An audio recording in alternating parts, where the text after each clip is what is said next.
നമസ്കാരം. കൊച്ചി ബിനാലയിൽ നിന്ന് ക്രിസ്തുവിന്റെ അന്ത്യ അത്താഴത്തെ വികലമായി ചിത്രീകരിച്ചതിനെ തുടർന്ന് വിവാദമായ ചിത്രം പിൻവലിച്ചു. ക്രൈസ്തവ സഭകളുടെ കടുത്ത എതിർപ്പിനെ തുടർന്നാണ് തീരുമാനം. ബിനാലെ ഇടം വേദിയിൽ പ്രദർശിപ്പിച്ചിരുന്ന ടോം വട്ടക്കുഴിയുടെ ചിത്രമാണ് പിൻവലിച്ചത്. ക്രൈസ്തവ സഭകളടക്കം ചിത്രം പ്രദർശിപ്പിച്ചതിൽ വലിയ പ്രതിഷേധം അറിയിച്ചിരുന്നു. ക്യൂറേറ്ററുടെ തീരുമാനപ്രകാരമാണ് ചിത്രം പിൻവലിച്ചതെന്ന് അധികൃതർ വ്യക്തമാക്കി.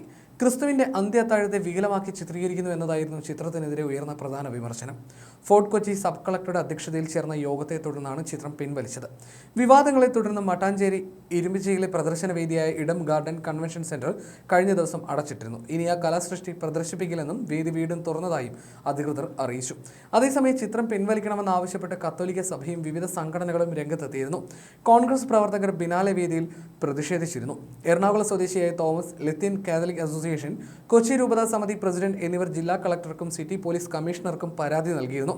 2016 ഭാഷാഭൂഷണി മാസികയിൽ പ്രസിദ്ധീകരിച്ച വിവാദമായ ചിത്രമാണ് ബിനാലെയിൽ പ്രദർശിപ്പിച്ചത്. അതേസമയം മൃദുവാങ്കിയുടെ അപമൃത്യു എന്ന നാടകത്തെ ആസ്പദമാക്കിയാണ് തന്റെ ചിത്രമെന്നും ക്രൈസ്തവ വികാരങ്ങളെ വ്രണപ്പെടുത്തുന്ന ഒന്നും തന്റെ ചിത്രത്തിലില്ലെന്നും ചിത്രകാരൻ ടോം വട്ടക്കുഴി അവകാശപ്പെട്ടിരുന്നു. അതേസമയം ചിത്രം പിൻവലിക്കുന്നത് സംബന്ധിച്ച് അദ്ദേഹം പ്രതികരിച്ചിട്ടില്ല.